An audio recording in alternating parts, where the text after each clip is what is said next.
à toutes les victimes de ce qu'on appelle les conflits interethniques dans la région des Grands Lacs.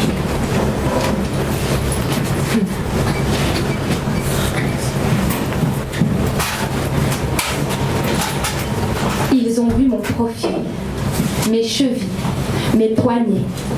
Ils ont mesuré mon nez, mes oreilles et la hauteur de mon front fier. Ils ont dit que j'étais fille d'une île, des bergers, dégénérés par une trop longue descente à la source, aux enfers, mêlés aux monstres de la forêt, de sang impur, aristocrate en bout de course, hautaine, toujours. Ils ont dit que j'avais perdu ma langue, ma couleur, ma race d'origine sur les longues routes de l'exil. Cléopâtre déclassée, je ne pouvais être que mulâtre, forcément métissée.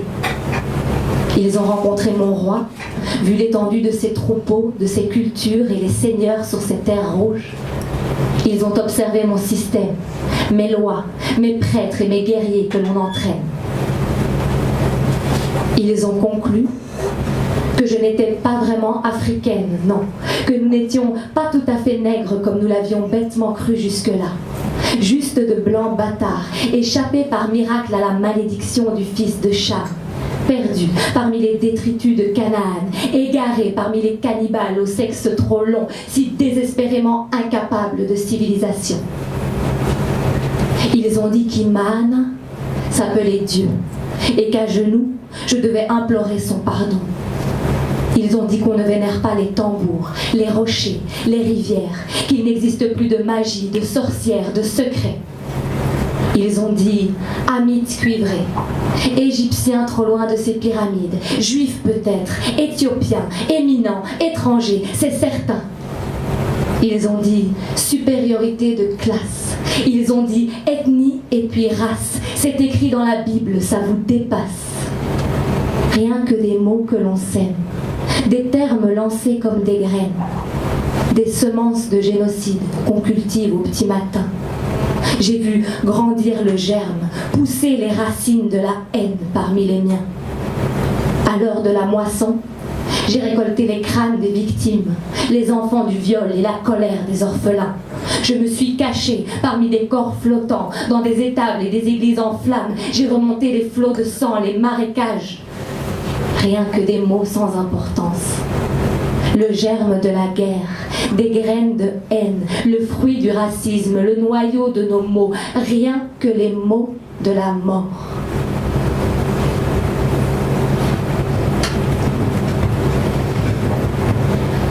Je suis fille du ciel et du lait, des étoiles, fille du miel et des lacs, des collines, enfant des récoltes et des sources. Je suis fille de la poussière rouge, je suis pygmée, je suis bantou, je suis fille de ma terre, de mon sol, des champs, enfant des vaches, de la poussière, des poissons, des chèvres, de la poussière rouge. Je suis enfant d'Imana, je suis fille des 1000 collines, fille des sources du Nil, fille du ciel, du lait, du miel, des lacs, des collines. Je suis enfant d'Imana, je suis enfant d'Imana. Je suis enfant d'Iman.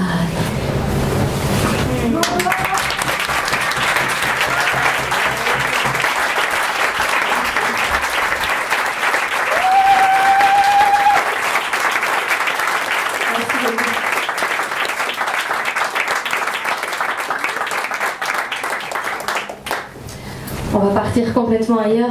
Je prépare mon premier spectacle qui s'appellera Tram 25 et les premières sont le 13 et 14 mai à l'Espace Mag et à travers ce Tram 25 je vais emmener les gens en voyage à Bruxelles et surtout à Schaerbeek et voilà ma découverte de Bruxelles, c'est ça que je vais raconter et une des étapes importantes, celle qui m'a amenée à Schaerbeek, c'est mon métier d'enseignante et ce soir je voudrais vous emmener dans ma classe. Chut, silence. On se concentre, on écoute. Je rappelle encore une fois, on commence toujours par le haut de la page. On se concentre, on regarde bien les images et on entoure seulement celles dans lesquelles on entend le son « en ». Oui, voilà, très bien comme ça. Dites-moi, c'est comment la vie quand on ne sait pas lire?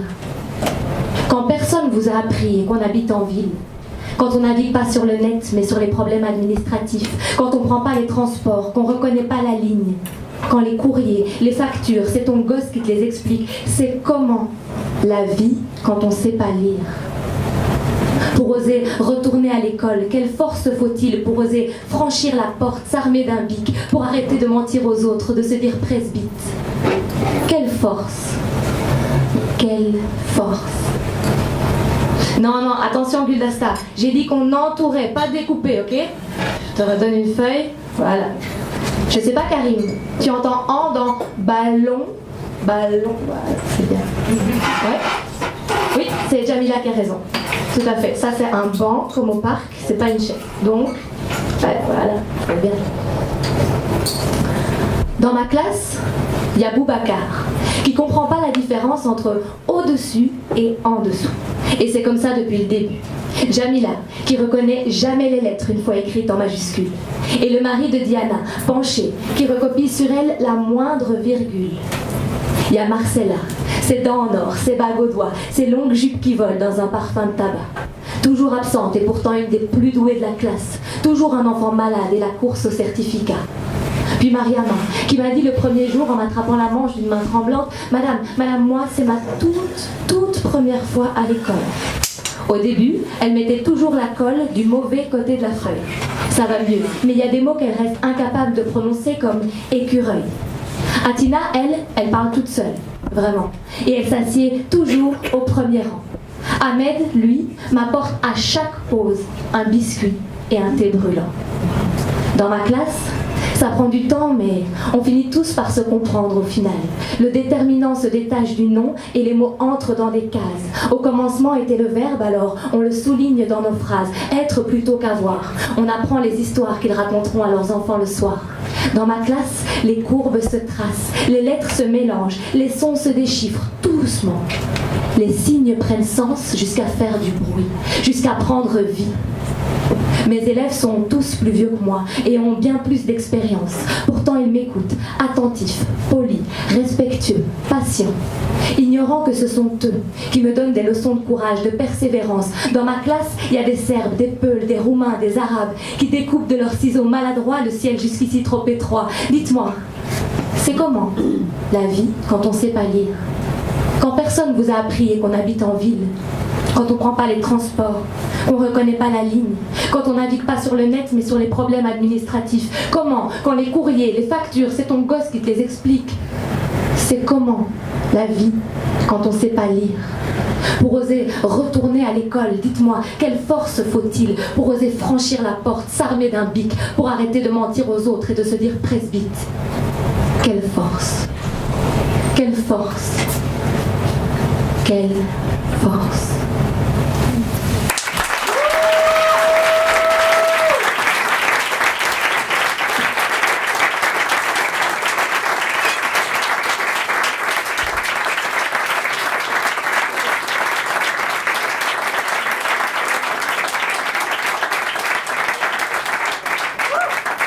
Plaisir d'être avec vous ce soir, je suis très heureuse que vous soyez si nombreux. Je vais faire un dernier texte un peu court avant de laisser la place aux poétesses de talent qui vont suivre. Voilà, merci au Piano Fabrique, à Lézard qui a donné un coup de main et à toutes les personnes qui ont permis que cette soirée soit possible et je suis impatiente d'entendre la suite. Je vais terminer avec un texte qu'on m'a commandé et on m'a demandé d'écrire un texte sur la poésie. Et je trouvais ça un peu, voilà, je ne sais pas écrire un texte sur la poésie, mais j'ai écrit un texte sur ma poésie, sur ce que c'est pour moi la poésie. Elle a l'accent d'un ciel si gris, le vent du nord d'un Bruxelles triste, mais elle se chante à l'italienne, se parle trop fort avec des gestes, elle a la cadence de l'Afrique. Elle n'a pas d'heure, elle a le temps, bien plus de rythme que de rimes riches, et puis du cœur jusque dans le ventre, et puis du cœur jusque dans le ventre.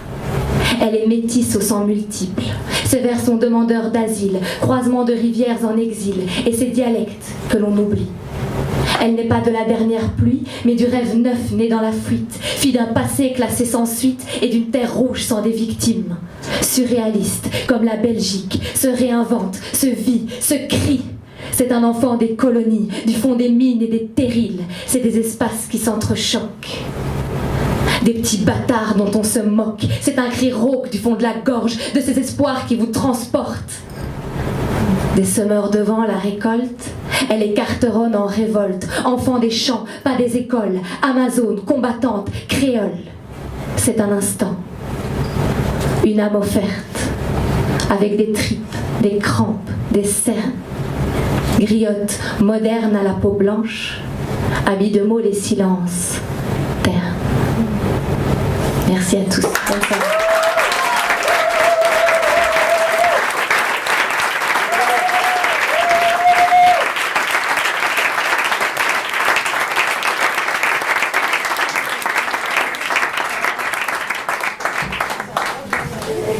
Ça c'était Joy.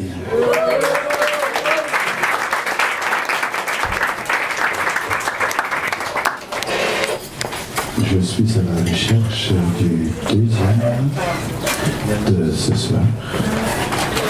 Elle est par là. Ah, elle est là. Mesdames et messieurs, elle est magique, mais enfin, tous les invités ce soir sont magiques. Toi aussi, Philippe. Merci. Oui, je vais venir à Charleroi. Je vais y aller. Mesdames et messieurs, Lisette Lombe.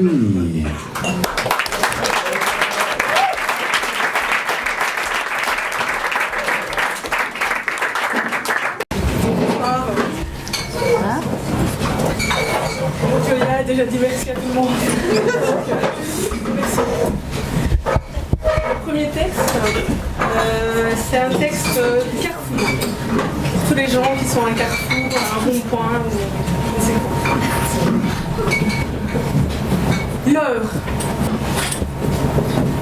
L'heure de la révolte des pelages rampants. Rond. Rond. Rond.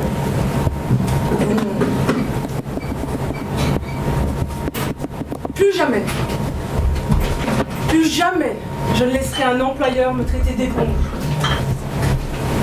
Une éponge est un morceau de foie ivronné de souffrance.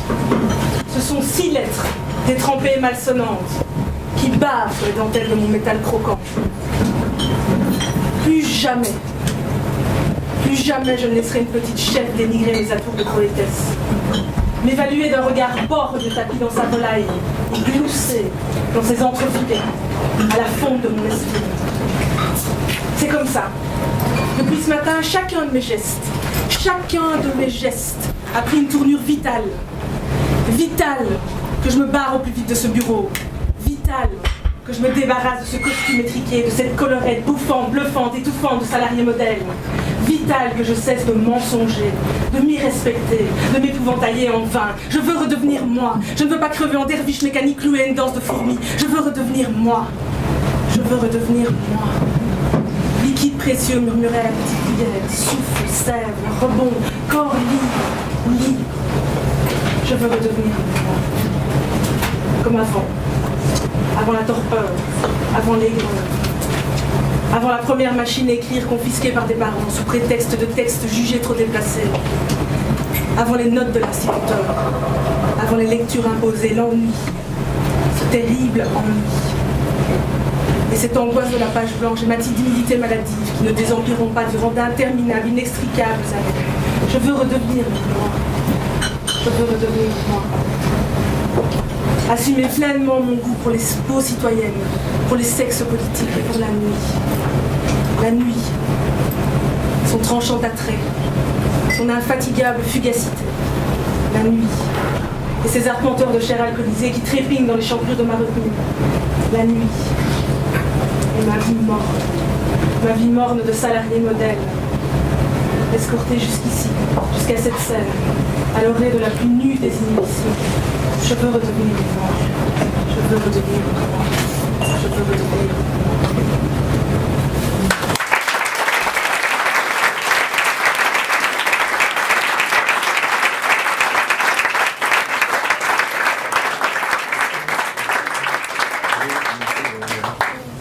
Deuxième texte, ça s'appelle Binarité. C'est un texte en bleu Congo ici, avec le bleu marine. Si on n'entend pas. Avec le bleu marine. Ouais, mais...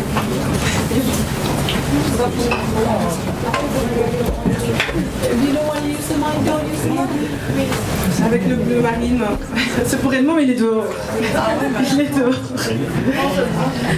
Le bleu marine qui a une signification particulière en Europe et qui en a une autre. J'ai écrit ça à la rentrée au Congo où il y avait tous les petits écoliers et les petites écolières avec des uniformes, les shorts, les jupes bleu marine et le dessus blanc, des petites chemises blanches. Bleu mer du Sud, bleu ciel, bleu pastel, bleu azur, bleu acier, bleu pétrole, bleu France, bleu roi, bleu nuit, bleu marine. Chez moi, à Kinshasa, Marine Le Pen, on ne te connaît pas. À Kinshasa, le bleu marine, c'est la couleur de l'espoir. C'est la couleur des uniformes qui ne partent pas à la guerre. C'est l'appel de la rue, des églises qui rampent au pied des écolières. Ici, en Europe, le bleu marine, c'est la couleur du dragon. Marine Le Pen, un dragon racé et élégant, beau parleur, enfumeur de rétine, un dragon affable, flatteur de pensées étriquées, brocardeur d'étrangers. Un dragon qui a fait peau neuve, du rose sur les joues, du phare sur les marécages, et qui a réussi à nous faire oublier qu'il était un dragon. Marine Le Pen, la fille Le Pen. Bleu marine, ses bottes nazies chic qui battent le pavé des mémoires courtes. Bleu marine, son costume œillère qui lisse, qui polisse les croix et les crocs. Bleu marine, ses enfants qui défilent à rebours de l'histoire. Fiers, décomplexés, néo-Charlie, nouvelle Jeanne d'Arc. Cracheurs de haine, anti-homo, anti-négro. On racle, on gratte les bas étages de Maslow. Mais chez moi, à Kinshasa, Marine Le Pen, on ne te connaît pas. À Kinshasa, le bleu marine, c'est la couleur de l'espoir. C'est la couleur des uniformes qui ne partent pas à la guerre. C'est l'appel de la rue, des églises qui rampent au pied des écolières. À Kinshasa, le bleu marine, c'est la couleur de la cour de récréation. La cour de récréation où l'on se joue des maîtres. On imite, on se moque, léger, farceur, innocent. On ne s'imagine pas qu'un jour on mourra en migrant. Du sable dans les cheveux, du sable dans les yeux, du sable... Nous sommes des griottes. Nous sommes des griottes. Nous sommes des griottes.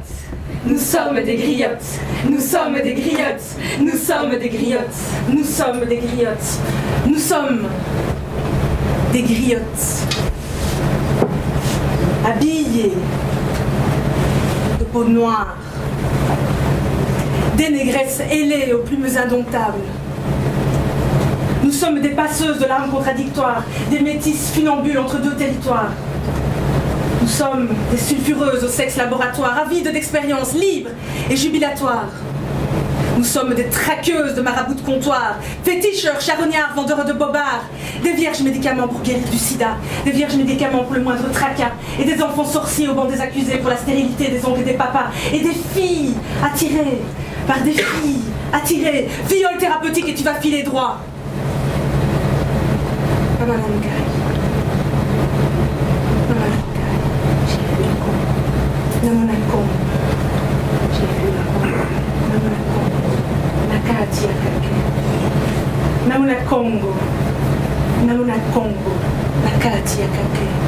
Nous sommes des griottes, tatouées jusqu'au cou.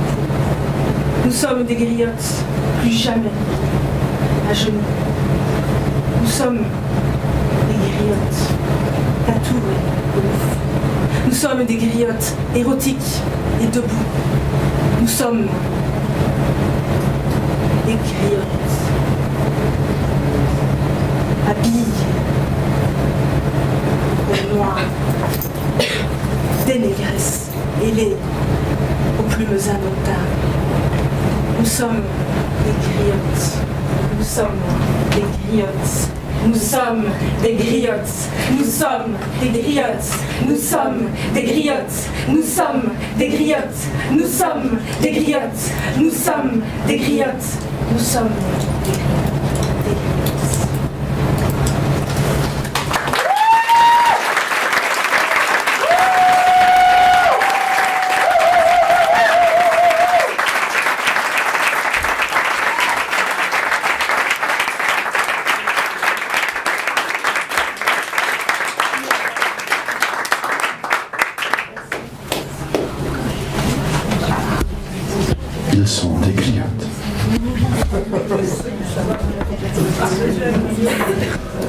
Excuse-moi, elles sont écrites.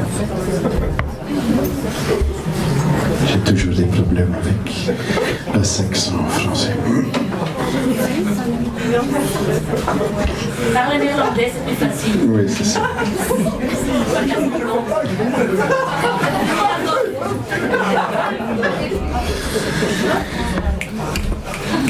Oui, ça c'est... Somebody opening the Dutch Championship Poetry Slam, and I thought, how the hell are they going to catch up with that? Well, they almost didn't.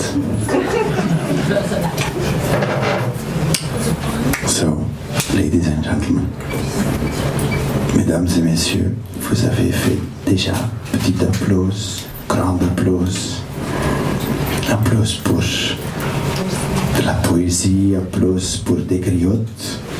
Et maintenant, je veux vraiment votre meilleur applause, que après tu as besoin de flamazine pour tes mains ou des glaçons, mais vraiment qu'il y a de bruit, qu'il y a vraiment de la chaleur, de l'amour, spécialement pour notre invité qui viennent de l'autre côté de l'océan, de États-Unis, de Washington DC, c'est juste le même que Bruxelles, mais enfin c'est aussi une région complètement avec trop de diplomates. Mais de l'autre côté, comme à Bruxelles, il y a beaucoup de bonnes poètes. Et elle est une des meilleures poétesses. Elle est des champions d'Amérique en 2014. Mesdames et messieurs, Lisette Acevedo.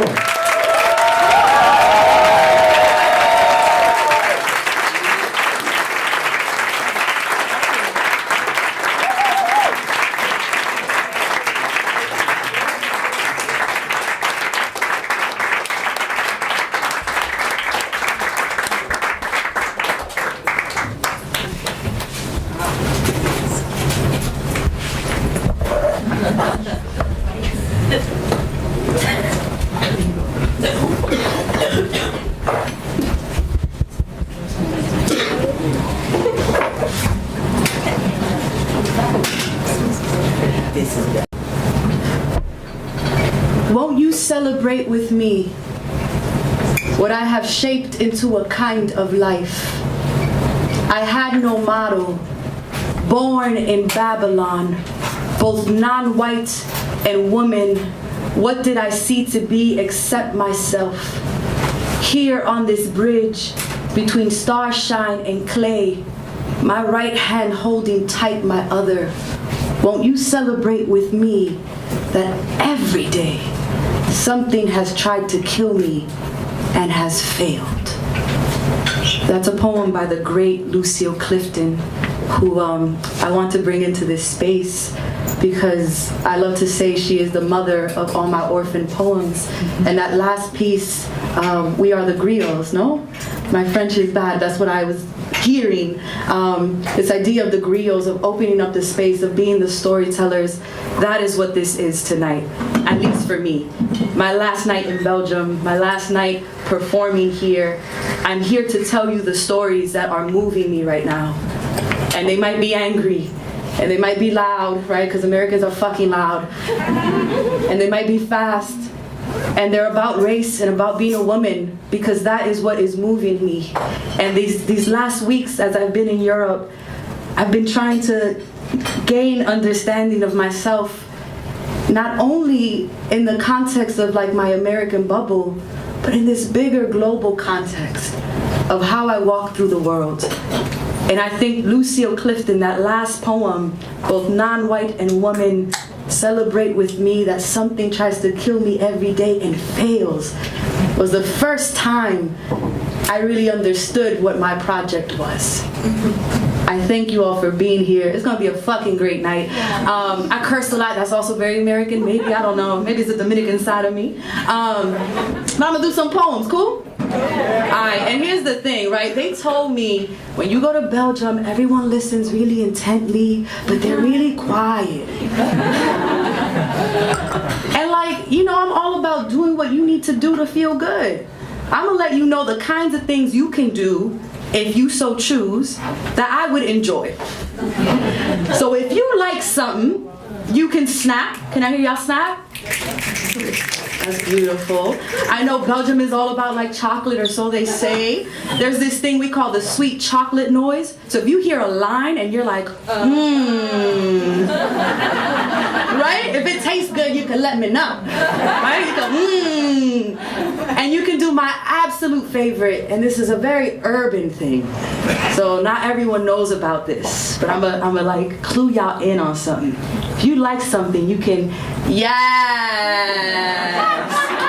Can I see y'all? Yes. Oh, see, they lied about Belgium. They said that wasn't about it. But it only counts if you actually wave your arm. Don't be like, yes. we don't do that here. So if you like some, you can definitely let me know. I'm gonna do some things. And I love starting off with this next piece because I think it's very reflective of my project as a poet. I got my master's in creative writing, which I know isn't a thing here. They don't have creative writing programs yet in Europe, or they're very few, right? I think in most other parts of the world, they like to be a writer, you write. Like no one teaches you that. However, I got a degree in it. Apparently someone believed it was worth something. And it was an interesting space that I went to every day for class. I was often the only person of color, the only person with both a New York and Spanish accent. The only person from an inner city. This was a school that was more suburban. And so I was bringing in stories and poems reflective of my background. And sometimes my professors didn't always get it, right? So in New York City, for example, where I'm from, people will break dance on the trains. Like they'll just dance on the trains. And one day I brought in a poem about that. And instead of critiquing the piece, my professor wants to know if it's legal. And they proceed to have a conversation about my poem, about whether or not this is like something that could happen, as opposed to, is this well crafted? What are the sounds? Is that an interesting metaphor? Like, I was never given that benefit. So often it was about, is this something that's possible? Who does this type thing? And it really hit me one day like, oh, this is a different space than where I'm coming from. When my professor came to class, and he's like, I just read the most amazing deer poem. You know Deer, like the movie Bambi? Deer, right? And I have nothing against deer, like they're cute, right? Who has beef with deer? But then he wanted us to go around the room and say, if we had to choose an animal to write a poem about, what animal would we choose? And he goes to one classmate, and she's like, I would write about the blackbird. Super poetic, right? The blackbird. Goes to another classmate, and he's like, I would write about sea anemones. Like, I don't even know how to spell anemone, right? Like, I'm under the table Googling, like, A-N-E, like, trying to figure this out. And when my professor gets to me, they say, write what you know. If you've ever been to New York City, there's one wildlife that we know really well. Rats. And that's what I said. I said I would write about rats. In the middle of this class, my professor looks at me, starts laughing. And he says, rats are not noble enough creatures for a poem. I think you need more experiences. So I wrote this poem. It's called Rat Ode. Because you are not the admired nightingale. Because you are not the noble doe. Because you are not the picturesque ermine, armadillo, or bat. They have been written and I don't know their song the way I know you're scuttling between walls. The scent of your collapsed corpse rotting beneath floorboards. Your frantic squeal as you pull at your own fur from glue traps, ripping flesh from skin in an attempt to survive.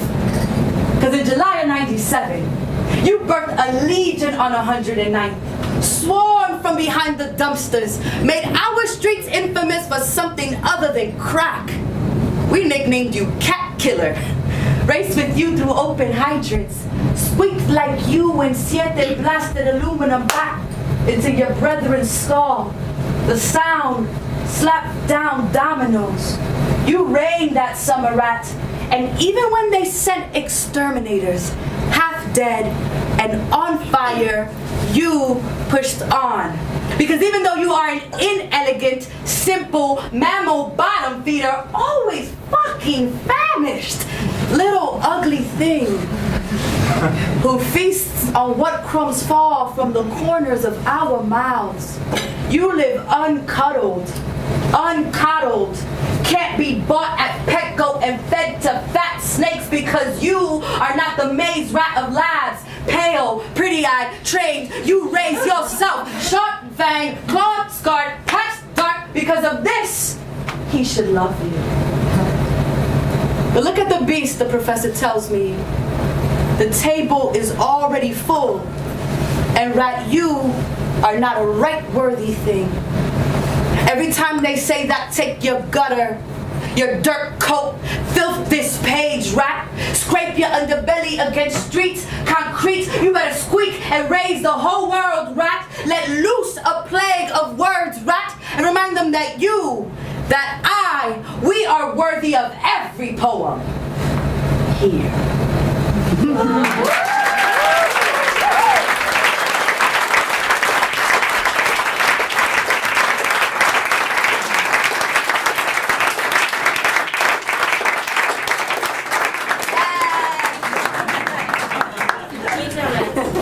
So people often ask me for like writing advice, like things that we're told don't fit in the canon, that don't sound like the traditional poetry, that there doesn't seem to be room for in academia or in certain spaces. Like those are the poems we need, I believe. Those are the poems we need to be writing. We've written enough about deer.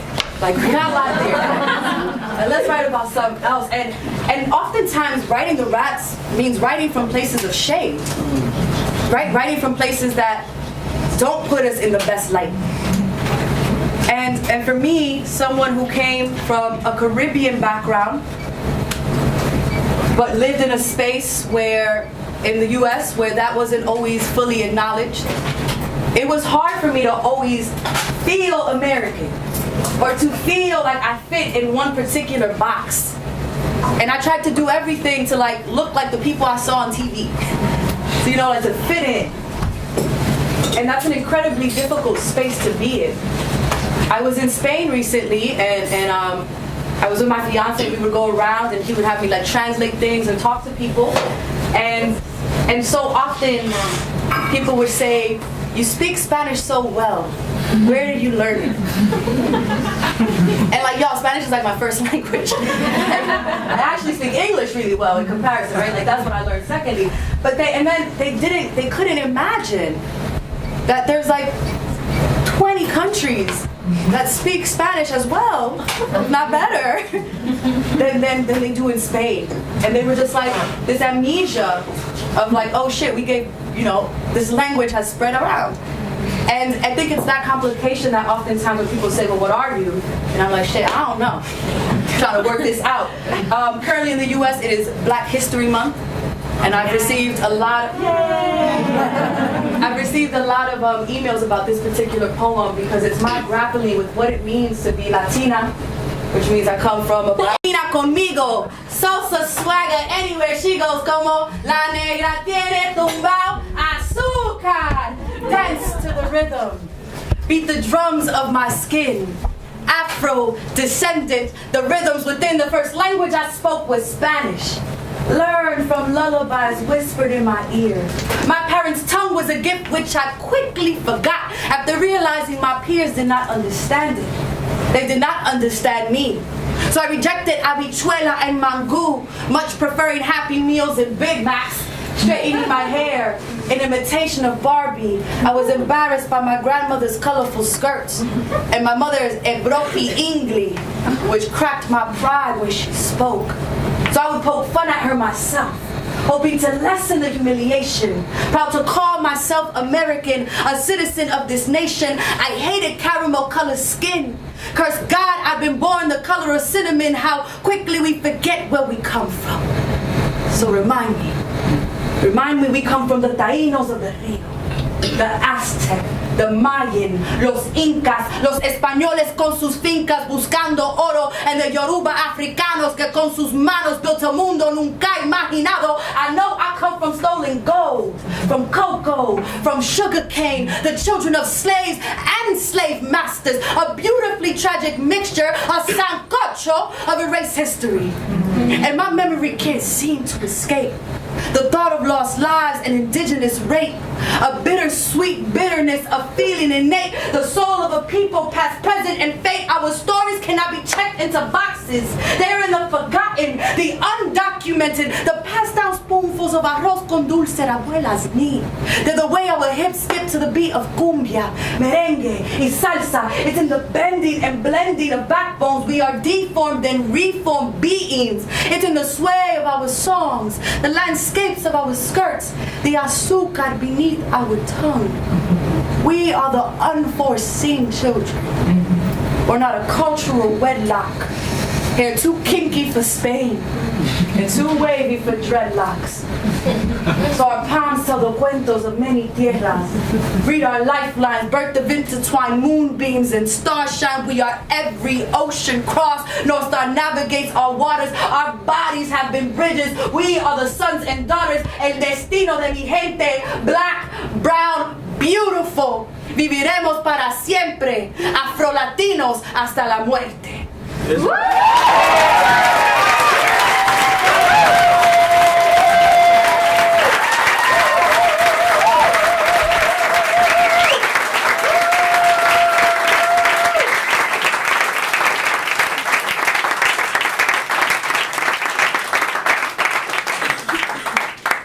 Thank you. I heard someone say eso, which like made me feel so warm and happy.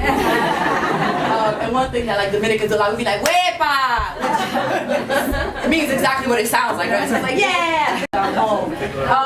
That piece to me, I have this like really tug of war with it, right? It's like a much older piece, and it's like so celebratory. And there are things that I'm still grappling with within that poem. Like I have that line about too kinky for Spain and too wavy for dreadlocks. And when I wrote that, I was like, well, that's a cool rhyme, because like wedlock and dreadlock, right? And I'm like, wait, but like, I could definitely lock my hair if I wanted to. That might be like inaccurate. Just know, Afro-Latinos can also lock their hair. And some of them have like hair that is wavy enough for Spain, whatever that means. And hair is a really particular thing to talk about, especially in the Dominican Republic. And I love asking this because it's interesting. Is there anyone here from the Dominican Republic? All right. Well, I am clearly the authority as of now. No, but it's something that we are really known for. Almost more, I would argue, than any other country in the Western Hemisphere. In the Dominican Republic, they really take straight hair very, very seriously. Which in a very humid island, that's really difficult to do. But I grew up visiting the Dominican Republic and never seen a woman with kinky hair. It was always ironed. It was always an attempt at making it as straight as possible. And I grew up with this understanding that that was beautiful. That regardless of how dark you were or how close your actual texture was to this, like, we saw the movie, right? How close it was to that texture, you had to try your best to emulate that beauty, to make it look like that. And I was brought up thinking that was beautiful, right? And I remember having to challenge this because in my last year of college, of university, I fell in love. And my mom is like super old school, very strict, like Catholic mom, right? So her thing is like, you can't get married until you have a PhD and you're 45. It's like really strict in that sense. And so at 22, I'm like, okay, I know she's gonna push back at hearing that I'm in love and in a relationship, so I need to like prepare her, right? So during winter break, I like sit her down. I'm like, mommy, I have something to tell you. I'm in a relationship. He's really smart. He's in the business school. He's a finance major. He's gonna buy you a house. Like, I said whatever I had to say in that moment. And all my mother wanted to know was, what race is he? And so I told her that he was Black American. And she said, but what if you two have children? What about their hair? Which was like really one of the most tragic moments I've ever had in my relationship with my mom. Because it was this realization that even though we have Black ancestry, she would still believe that we should be whitening the race. That was a better thing to do. And I remember being really angry, like getting on Facebook, like, my mom's a racist, right? And then realizing that this processing was much bigger and much larger. It went beyond this particular, my hair. And by fix, she means straighten. She means whiten. But how do you fix this shipwrecked history of hair? The true meaning of stranded. When tresses held tight like African cousins in ship bellies, they imagined their great-grandchildren would look like us and would hate them how we do. Trying to find ways to erase them out of our skin, to iron them out of our hair, this wild tangle of hair that strangles air. You call them wild curls. I call them breathing. Ancestors spiraling. Can't you see them in this wet hair that waves like a love? And yo, they say Dominicans do the best hair. They can wash, set, flat in the spring in any lock. But what they mean is we're the best at swallowing amnesia. In a cup of morir soñando. Die dreaming, because we'd rather do that than live in this reality caught between orange juice and milk, between reflections of the sun and whiteness. What they mean is, why would you date a Black man? What they mean is a prieto cocolo. What they mean is, why would two oppressed people come together? It's 2 times the trouble. What they really mean is, have you thought of your daughter's hair? And I don't tell them that we love like sugar cane. Brown skin, pale flesh, meshed in pure sweetness, the children of fields. Our bodies curve into one another like an echo, and I let my curtain of curls blanket us from the world. How our children will be beautiful, of dust skin and diamond eyes, hair of reclamation. How I will braid pride down their backs, so from the moment they leave the womb, they will be born in love with themselves. My mother tells me to fix my hair. And so many words remain unspoken, because all I can reply is, you can't fix what was never broken.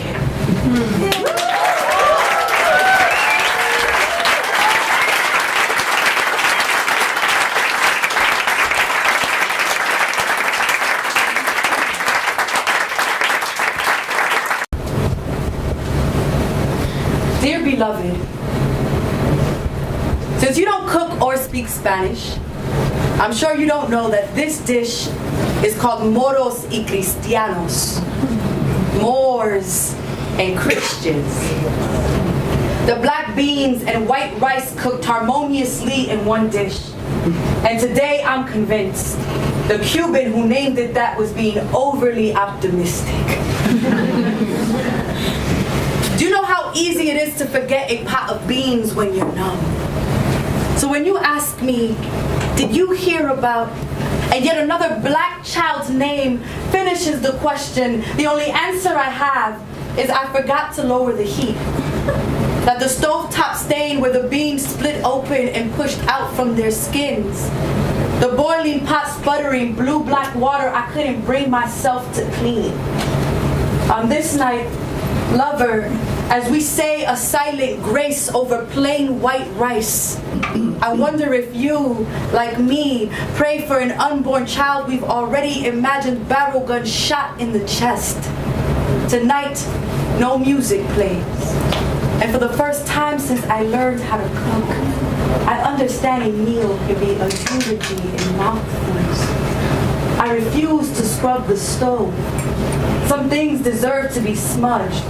ungleamingly remembered, because I know now the world is rotting timber and it always sees men like you as a loosened ember, a Lucy lit and waiting to fall on all the combustible it be. I wonder if I'll be like Sean Bell's fiancé.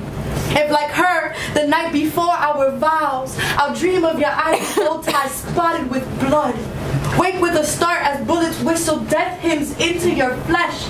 If I'll be tying gold ribbons to my wedding bouquet, and when your picture appears on my Twitter feed or my TV, will that be the only photo in our wedding album? I refuse to fire the wedding band. Instead, I'll meet you at your graveside. I'll signal the music to start.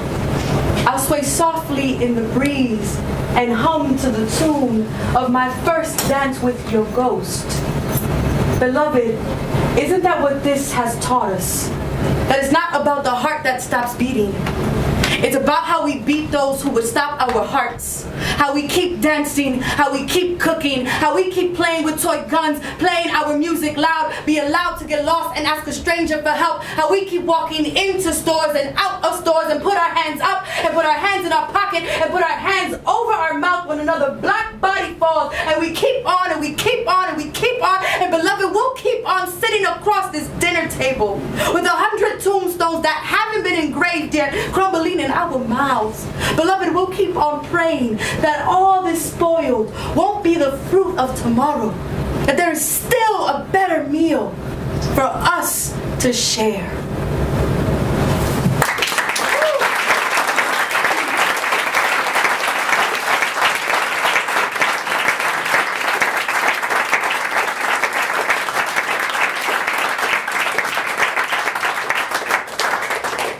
Is it cool if I do 2 more pieces? Yeah. All right? Word. I write a lot about. Yeah? I think it's important, like, my stuff can be really heavy. If you follow me on social media, it's like, yay! And then, like, you come to a show and I'm like, so I wanted to do one happy poem for you all, right? Like, something nice to walk away with before I, like, do another piece that's gonna make you sad again. So you're not just like, oh my God, this is depressing. I mean, yeah. This is true, accurate.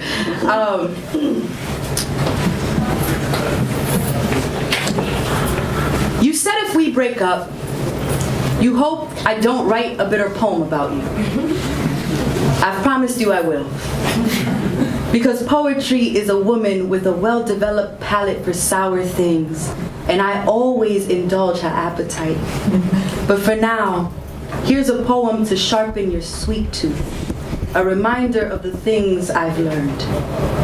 On the days when it seems like we're some God's bad joke, 2 mismatched socks that somehow got rolled up together, I like to think about how we met. Playing a pickup game of basketball I didn't know then was your pickup game.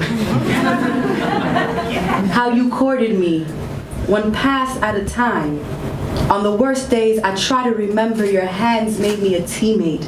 Taught me that love is about taking turns being the highest scorer and the biggest fan, both the superstar and the bench player. I've learned no man or ring makes an honest woman out of me because I've already been the truth. Loving you has been a choice to live nakedly, to show you all of my sides, to don shoulder pads when stepping into the world when they said we were too young, too different, moving too fast, not moving fast enough. I learned being my own woman meant listening not to church bells, but to all of the choirs that I'd acquired in myself. I've learned that even though I had walls around my heart, you came and kissed a roof on, made these bricks into your home. I thought I'd given the best of me like a folded fortune that was discarded and left in the back pocket of some boy who claimed to love me. I thought the best of me had long since shipped. I realize now it had been stamped returned to sender, and you've been a diligent postman. This love has taught me taking an interest in your partner's passion is a sign of growth. So thank you for the Broncos and Baldwin, for Memphis and Paris, for interest rates and mortgage rates and good credit. Right, poets suck at fucking money, so it's like, thank you for teaching me about money. For teaching me I don't always need to take the credit. So much I didn't know. And most importantly, I've learned love is a long-limbed thing. And in this world, it has difficulty breathing.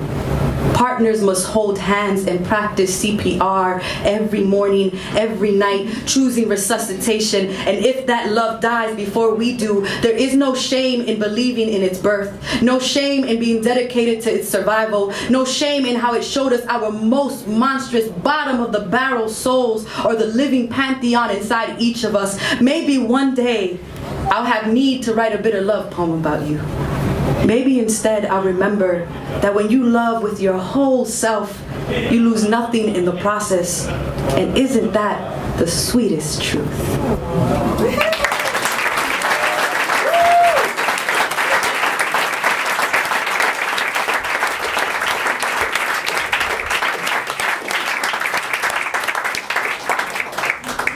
I want to thank each of you for being here.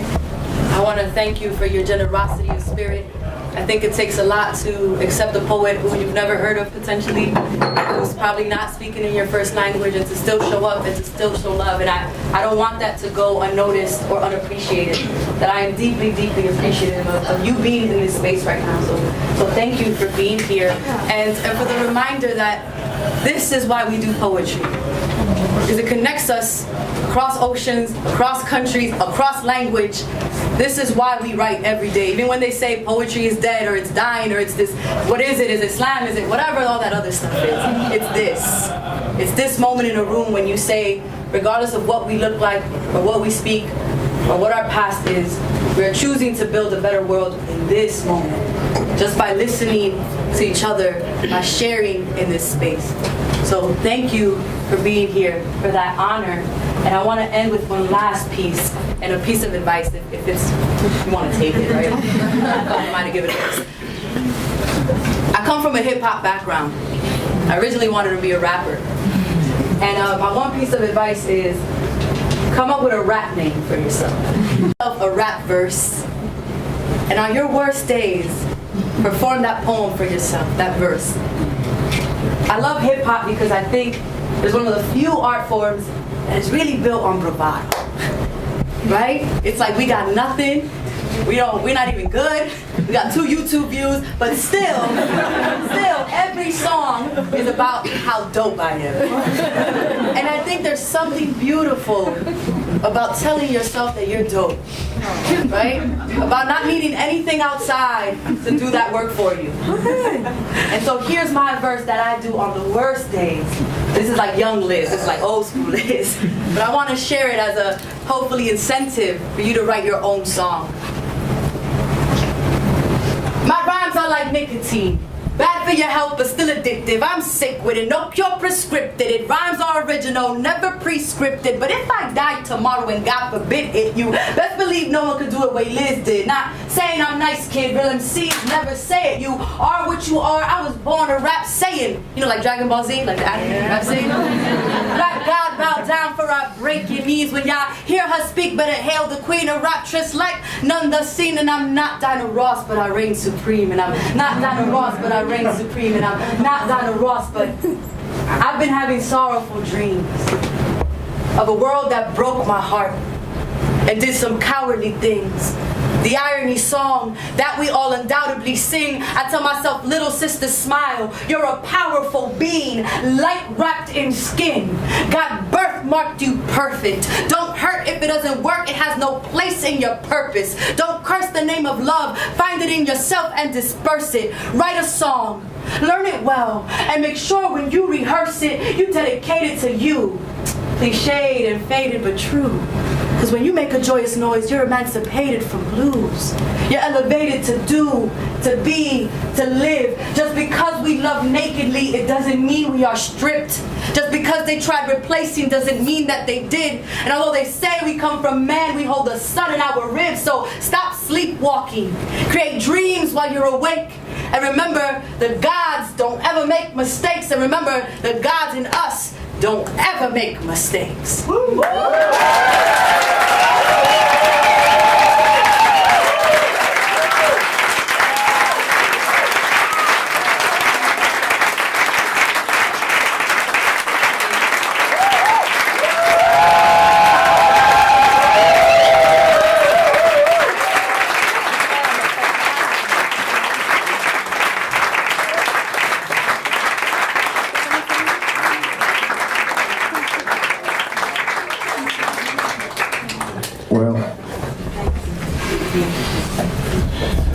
At the beginning of the evening, Elizabeth said like, I don't know, perhaps I will, I don't know, ask if I can have a scholarship again to come next year. So, would you all be here next year? Would you all be here next year? Come on!